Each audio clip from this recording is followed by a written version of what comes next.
আমার বৌদির বাবাই তো দাদার ব্যবসার জন্য টাকা দিয়েছিল, সেই টাকা দিয়েই তো দাদা দোকান দেয়। বাবা টাকা দিয়েছিল, কিন্তু মনোজ সেই টাকা ফেরত দিয়েছে। অনেক অহংকার তোমার, এত অহংকার থাকা ভালো না। আমার জায়গায় অন্য কেউ হলে তোমার অবস্থা খারাপ করে দিত। আপনার ছোট ভাইকে কোনোদিন ভাই বলে পরিচয় দেন? আজকে হঠাৎ ছোট ভাইয়ের কথা বললেন। আমি কি করলাম? আগুন, আগুন, আমাকে বাঁচাও, বাঁচাও।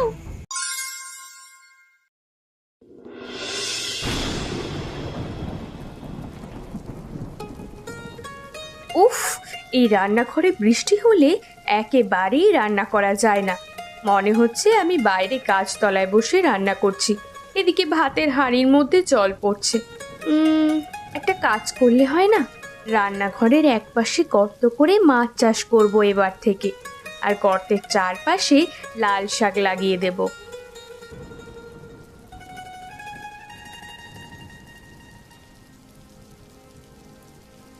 বৃষ্টির জল যে ভাতের হাঁড়ির মধ্যে পড়ছে, সামনের বছর একটা নতুন রান্নাঘর করতেই হবে। এখানে একেবারে রান্না করবার মতো নয়। তোমার আর নতুন করে রান্নাঘর করা হবে না। প্রতি বছর একই কথা শুনতে শুনতে আমি একঘেয়ে হয়ে গেছি। কি করব বলো? হাতে কিছু টাকা পয়সা না জমলে তো রান্নাঘরের কাজে হাত দিতে পারি না। চাষ কাজ করে যা হয় তাতে আমাদের খাওয়াটা কোনো রকমে চলে যায়। ওদিকে তোমার দাদা বৌদিকে দেখো, তারা কত সুখে আছে। তোমরা আপন দুই ভাই, একজনের সংসার রাজার মতো চলে, আর একজনের দুবেলা ঠিকমতো খাওয়াও জোটে না।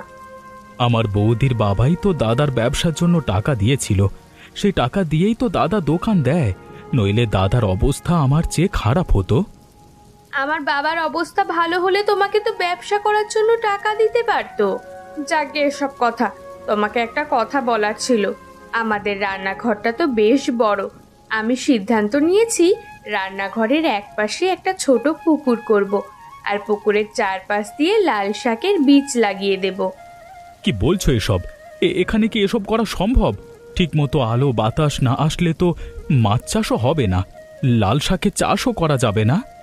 ঘরের চালটা পুরো ভেঙে ফেলতে হবে, তাহলে দেখবা আলো বাতাসের অভাব হবে না। আমার কথা মতো কাজ শুরু করো, দেখবা আমাদের জন্য ভালোই হবে। ঠিক আছে, তুমি যখন বলছো তাই হবে।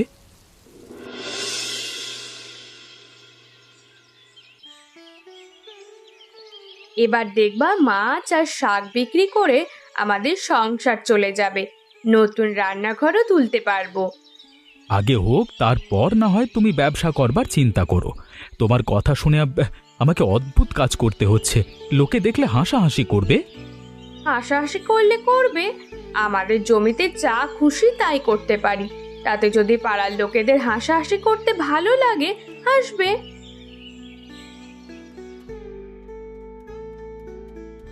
তোরা এখানে কি করছিস? রান্নাঘরে পুকুর? এ বাবা, জীবনে প্রথম দেখলাম। আমার মনে হয় তোদের মাথা খারাপ হয়ে গেছে।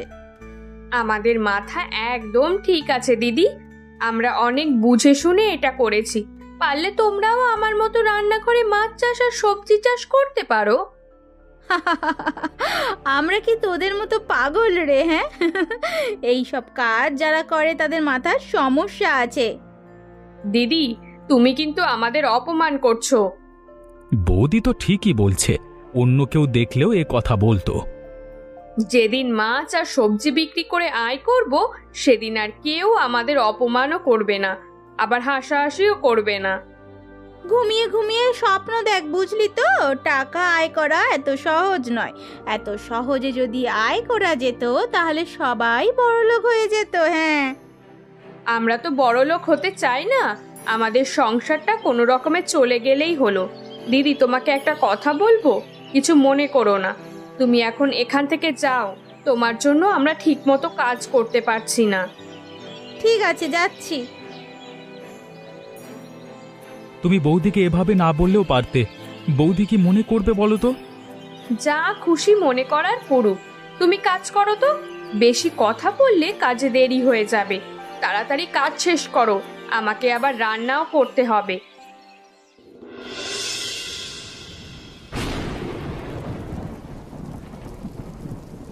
আমাদের বিক্রি প্রায় শেষের দিকে, ভালো দামেই বিক্রি করতে পারলাম। নীলিমা, আজকে তোমার বুদ্ধির প্রশংসা না করে পারছি না। তখন তো আমাকে কত কি বলেছিলে, এখন দেখবা আমাদের দেখা দেখি অনেকেই রান্নাঘরে সবজি চাষ আর মাছ চাষ করবে। দাদা, তুমি বাজার করতে এসেছো বুঝি? তোমার প্যাকেটটা দাও, তাজা মাছ আর লাল শাক নিয়ে যাও, আজকে আর বাজার করতে হবে না। তোরা এখানে মাছ আর শাক বিক্রি করতে এসেছিস? ছি ছি ছি ছি, তোদের জন্য দেখি আমার মান সম্মান থাকবে না। কেন দাদা, তোমার মান সম্মান থাকবে না কেন? আমরা তো চুরি করছি না, ব্যবসা করছি যাতে নিজের সংসারটা ভালো চলে। ব্যবসা করবি ভালো কথা, তাই বলে বাজারে মাছ আর শাক বিক্রি করবি? আমার মতো একটা দোকান দিতে পারতিস। এলাকায় সবচেয়ে বড় দোকান আমার, বেচা কিনা অন্যদের চেয়ে বেশি হয়। শ্বশুরের টাকা পেলে বড় দোকান দিয়ে যায়। আমার বাবা তো আপনার ভাইকে টাকা দিতে পারিনি, বড় দোকান দেওয়ার স্বপ্ন আমরা কি করে দেখি বলুন তো? তুমি দাদার সাথে এভাবে কথা বললে কেন? বাড়ির বউদের এমন উঁচু গলায় কথা বলতে হয় না। এখানে দাঁড়িয়ে আমাদের যা তা বলে গেল, সেটা তোমার কানে যায়নি মনে হয়? আমি দুটো কথা বলেছি, এতে তোমার খুব খারাপ লেগেছে তাই না? চুপ করো, মহেশ কাকা আসছে।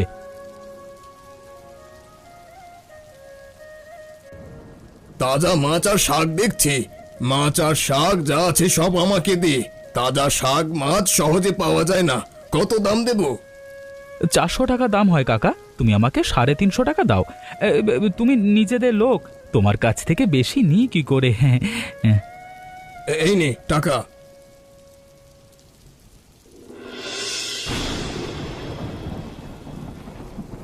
এবার বর্ষা আগে থেকেই শুরু হয়ে গেছে, দোকানে ঠিক আগের মতো বেচা কেনা হচ্ছে না। বৃষ্টির মধ্যে মানুষ ঘর থেকে বার হতে না পারলে দোকানে আসবে কেমন করে? আমাদের কেনা বেচা হচ্ছে না, কিন্তু তোমার ভাইয়ের ব্যবসা তো ভালোই চলছে। 2 দিন পর পর বাজারে লাল শাক আর মাছ বিক্রি করতে নিয়ে আসছে। তোমাকে একটা কথা বলি, ব্যবসা এত সহজ না। 2 দিন বাজারে মাছ আর শাক বিক্রি করেছে বলে ওর বিশাল বড় ব্যবসা হয়ে পড়েছে এটা মনে করো না। কুসুম, তুই এত রাতে এত দূর থেকে একা একা আসলি কেমন করে? মনোজ আসেনি? দিদি, আমি খুব বিপদে পড়ে তোমার এখানে এসেছি, আমাকে তুমি কিছুদিন থাকতে দেবে? তুই আমার একমাত্র বোন, আমার বাড়িতে যতদিন ইচ্ছা ততদিন থাকবি, কিন্তু তোর সমস্যাটা কি সেটা তো বলবি। দিদি, মনোজের সাথে আমার আর সংসার করা হবে না। একজন গরিব কৃষকের সাথে আমি আর থাকতে পারবো না। বাবা কেন যে আমাকে এমন একটা ভিখিরির সাথে বিয়ে দিল, তোরাও বাবাকে কিছু বললি না। মনোজ তো ভালো ছেলে, সবাই ওকে ভালো বলে। তাছাড়া বাবা ব্যবসা করার জন্য টাকাও দিতে চেয়েছিল। বাবা টাকা দিয়েছিল, কিন্তু মনোজ সেই টাকা ফেরত দিয়েছে। শ্বশুরের টাকা সে নাকি নেবে না। বেশি ভালো সাজতে গেছে বুঝলে, দুবেলা খেতে পায় না, তার আবার ফুটানি। শ্বশুরের টাকা নিলে কি জাত যাবে? কুসুম, তুই চিন্তা করিস না। তোর যদি মনে হয় মনোজের সাথে সংসার করবি না, তাহলে দরকার নেই। দরকার হলে এখন থেকে আমাদের এখানে থাকবি। আমরা তো মাত্র 2 জন মানুষ, তুই থাকলে বরং আমাদের ভালোই লাগবে। মন খারাপ করে আর কি করবে? তুমি এখানে বরং খেতে বসো। মনোজ যদি ভালো একটা ব্যবসা শুরু করে তাহলে ওর সাথে সংসার করার চিন্তা করবে, নইলে ওই বাড়িতে তোমার যাওয়ার দরকার নেই। তোর দাদা ঠিকই বলেছে, এবার দাদার পাশে বসে খেয়ে নে তো। রবিন, ভালোই হলো, দুজনে বসে একসাথে চা খেতে পারবো। আমার ঠিক একা একা চা খেতে ভালো লাগছিল না। তা তোমার ব্যবসা কেমন যাচ্ছে? খুব ভালো কাকা, ভাবছি ছোট পুকুর পাড়ে আরো কিছু সবজি চারা লাগিয়ে দেব। এই যেমন বেগুন, আলু, শিম, এই সব আর কি। হ্যাঁ, খুব ভালো বুদ্ধি। বুদ্ধি থাকলে কম জায়গার মধ্যে অনেক কিছু করা যায়। তবে আমার বুদ্ধিতে এসব হচ্ছে না, সব আমার বউয়ের বুদ্ধি। প্রথম যখন শুরু করা হয়েছিল তখন আমি ওর উপর রাগ করেছিলাম, এখন বুঝতে পারছি ও ঠিক ছিল। সত্যি রে, এমন বউ পাওয়া কপালের ব্যাপার। এমন অনেক পরিবার আছে যাদের বউয়ের কারণে ধ্বংস হয়ে যাচ্ছে।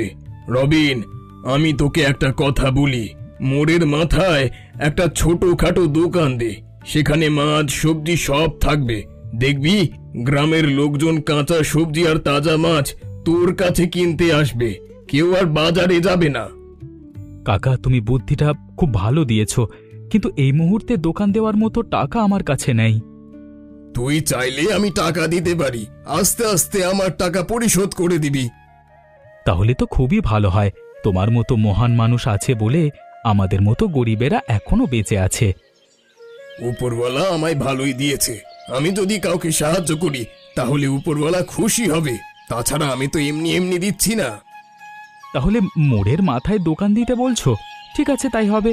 কিন্তু কাকা, মোড়ের মাথায় যে আমার দাদার মুদিখানার দোকান, দাদা বিষয়টা ভালোভাবে নেবে বলে মনে হচ্ছে না। দাদার কথা চিন্তা না করে নিজের কথা ভাব। তোর দাদা কি তোর কথা চিন্তা করে? তুমি ঠিক কথাই বলেছো কাকা, এখন থেকে নিজের কথা ভাববো। নিজে না থাকলে কেউ ফিরেও তাকাবে না। হ্যাঁ, এই তো একদম ঠিক বুঝেছিস।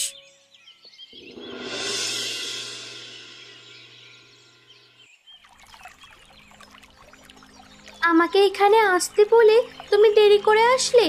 1 ঘন্টা ধরে আমি তোমার জন্য অপেক্ষা করছি। এখন বলো, কি জন্য আমাকে দেখা করতে বলেছিলে? আমি তোমাকে নিতে এসেছি, তুমি আমার সাথে বাড়ি চলো। দেখো কুসুম, এখন আমার কিছু নেই, এটা ঠিক, কিন্তু আমি একদিন অনেক কিছু করব। তুমি একবার আমার উপর ভরসা করে আমার সাথে চলো। কি করে ভাবলে আমি তোমার সাথে যাব? তোমার মতো ভিখিরির সাথে আমি একদিনও থাকতে চাই না। বাবা তোমাকে টাকা দিতে চেয়েছিল, কিন্তু তুমি টাকা নাওনি। শ্বশুরের কাছ থেকে টাকা নিব এই ধরনের মানসিকতা আমার নেই। আমি নিজে কিছু করতে চাই। আমি গরিব, তবে এমন তো না যে তোমাকে 2 বেলা খেতে দিতে পারবো না। তোমার মতো ছেলের সাথে বাবা কি দেখেছে আমার বিয়ে দিয়েছিল? তুমি এখন যাও তো এখান থেকে। তোমার সাথে আমার একদম কথা বলতে ইচ্ছে করছে না। তুমি ভুল করছো, আমাকে এভাবে ফিরিয়ে দিও না। আমি একবার মুখ ফিরিয়ে নিলে আর তোমার কাছে ফিরবো না। তুমি আমাকে শাসালে। শোনো, তোমাকে আমার কাছে আর আসতে হবে না। তোমার মুখ আমি দেখতে চাই না, বুঝেছো? অনেক অহংকার তোমার, এত অহংকার থাকা ভালো না। আমার জায়গায় অন্য কেউ হলে তোমার অবস্থা খারাপ করে দিত। এসব বলার জন্য আমাকে এখানে আসতে বলেছো? তোমার সাথে দেখা করতে আসাটাই আমার ঠিক হয়নি। তুমি এখন আমার চোখের সামনে থেকে যাও, আর ভুলেও আমার সাথে কখনো দেখা করার কল্পনা করো না। ঠিক আছে, আমি চলে যাচ্ছি, তবে যাওয়ার আগে একটা কথা বলে যাচ্ছি, তোমার কপালে দুঃখ আছে। ফালতু কথা বলো না তো। আমার কপালে দুঃখ আসতে যাবে কেন? তোমার সাথে ফাও কথা বলে কোনো লাভ নেই। আমি গেলাম।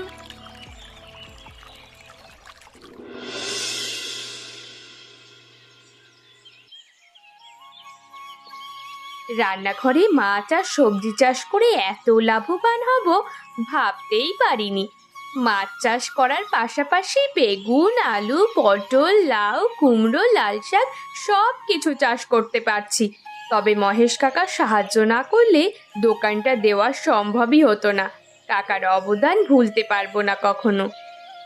ব্যবসা খুব ভালোই হচ্ছে, তাই তো? আর এদিকে আমার দোকানে একটা খদ্দেরও আসে না। তোমার এখানে দোকান দেওয়ার পর থেকে আমার ব্যবসাটা জলে পড়েছে। আপনার ব্যবসা জলে পড়লে আমরা কি করব? আর আমাদের জন্য জলে পড়বে কেন? আমরা তো সবজি আর মাছের ব্যবসা করি, আর আপনার তো মুদিখানার দোকান। আমি এত কিছু বুঝি না। আমার কথা হলো তোমাদের দোকান এখানে থাকবে না। 2 দিন সময় দিলাম, এই 2 দিনের মধ্যেই দোকান সরাতে হবে, নইলে আমি তোমাদের দোকান ভেঙে দেব। আমাদের মতো ছোটখাটো ব্যবসায়ীর দোকান আপনি কেন ভাঙতে যাবেন দাদা? আপনি একজন বড় ব্যবসায়ী, আমাদের সাথে হিংসে করা আপনার মানায় না। ভুলে যেও না, তুমি আমার ছোট ভাইয়ের বউ। আমার সামনে মাথা নিচু করে কথা বলো। আপনার ছোট ভাইকে কোনোদিন ভাই বলে পরিচয় দেন? আজকে হঠাৎ ছোট ভাইয়ের কথা বললেন? দাদা, তুমি? নীলিমা, দাদাকে বসতে দাও। দাদা, আমার দোকানে এসেছো, কিছু না খেয়ে যাবে না? রমেশ চাচার দোকান থেকে তোমার জন্য চা আর বিস্কুট নিয়ে আসছি। আমি এখানে বসতে আসিনি রবিন, আমি চাই না তোদের দোকান এখানে থাক। 2 দিন সময় দিলাম, এর মধ্যে দোকানটা এখান থেকে সরিয়ে ফেলবি, আর তোর বউকে আমার সামনে গলা নিচু করে কথা বলতে বলবি। বললেই হলো? আমরা এখান থেকে দোকান সরাবো না, দেখি কি করতে পারো। দাদা কেন যে আমাদের দেখতে পারে না কিছুই বুঝতে পারি না।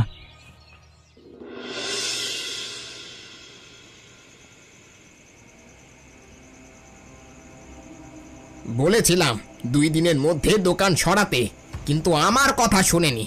আমি ওর দোকান জ্বালিয়ে দেব। দিন দিন আমার অবস্থা খারাপ হচ্ছে, আর ওর উন্নতি হচ্ছে। চোখের সামনে ওদের উন্নতি কিছুতেই মেনে নেওয়া যায় না। দোকান জ্বালিয়ে দিলে তোমার অবস্থা আবার আগের মতো হবে তো?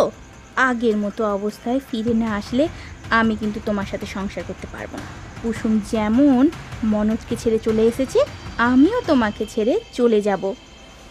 এই দিদি, কোথায় যাবি তুই? বাবা জায়গা দেবে না। আমি আগে বাবার ওইখানেই গিয়েছিলাম, বাবা জায়গা দেয়নি বলেই তোর বাড়িতে এসেছি। বাবা আমাকে কি বলেছে জানিস? বলেছে তোর দিদিও যদি কুবেরকে রেখে চলে আসে তাহলে তারও জায়গা হবে না। তাহলে এতদিন আমার কাছে টাকা ছিল বলে তুমি আমার সাথে ছিলে, এখন আমার ব্যবসা ভালো যাচ্ছে না বলে আমাকে ছেড়ে চলে যেতে চাইছো, তাই তো? তোমার আসল চেহারা আমি দেখতে পেয়েছি। আসলে তুমি লোভী, তোমার বোনও লোভী। এই, তুমি আমাকে লোভী বলবে না তো, লোভী বলবে না। বাবার যৌতুকের টাকা দিয়ে তুমি ব্যবসা শুরু করেছিলে, এই কথা ভুলে যাবে না, বুঝেছো? লোভী তো তুমি। আমি কি করলাম? আগুন, আগুন, আমাকে বাঁচাও, বাঁচাও। আর ভয়ের কিছু নেই, আগুন নিভে গেছে। আসলে রাগের মাথায় ছুঁড়ে ফেলতে গিয়ে তোমার গায়ে পড়েছে। বিশ্বাস করো, আমি এটা করতে চাইনি। আর একটু হলেই তো আমার বোন পুড়ে মারা যেত। এই কুসুম, এই লোকটার সাথে আমরা আর থাকবো না রে। দিদি, আমরা কোথায় যাব? আমাদের যে যাওয়ার কোনো জায়গা নেই। দু চোখ যেদিকে যায় সেই দিকেই চলে যাব, কিন্তু এই লোকটার সাথে সংসার করব না।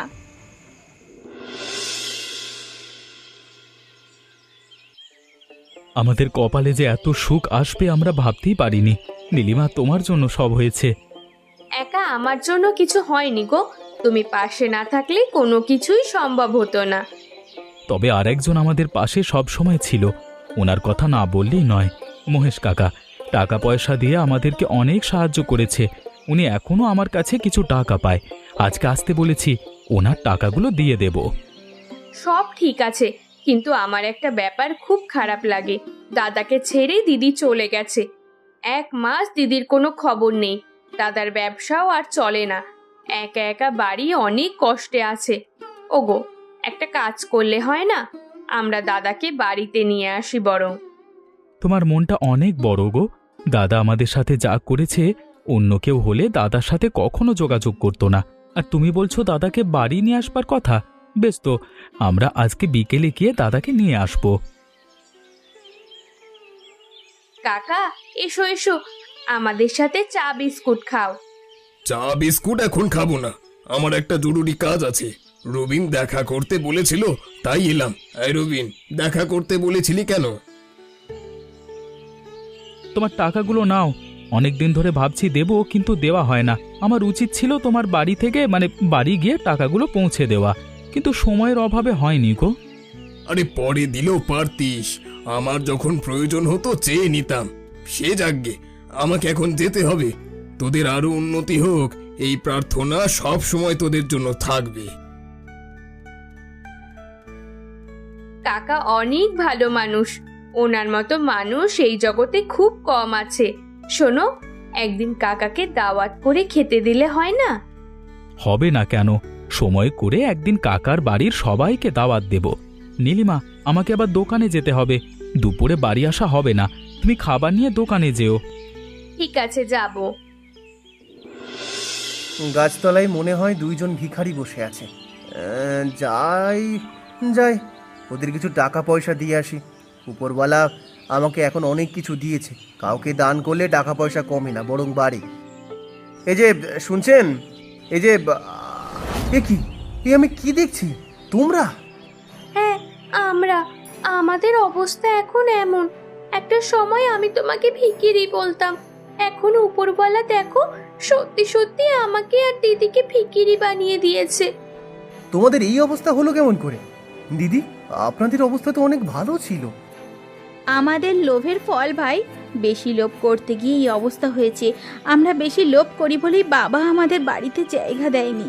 আমরা 2 বোন এখন রাস্তায় রাস্তায় ভিক্ষা করে বেড়াই। ভাই, পারলে আমার বোনকে মাফ করে দিও। মাফ করে দিও আমার বোনকে। আমি ধান চালের ব্যবসা করি, ব্যবসায় ভালো লাভও হচ্ছে। উপরওয়ালা আমাকে বেশ ভালো রেখেছে। ওগো, তোমার পায়ে আমাকে একটু আশ্রয় দিও। আমার কোনো টাকা পয়সা লাগবে না, আমি শুধু তোমার সাথে থাকতে চাই। দেখলে তো কি হতে গিয়ে কি হয়ে গেল। তুমি এখন আমার কাছে আশ্রয় ভিক্ষা চাইছো। আচ্ছা, তোমাকে মাফ করে দিলাম, আমার সাথে চলো। কোথায় যাব? আমার বাড়িতে।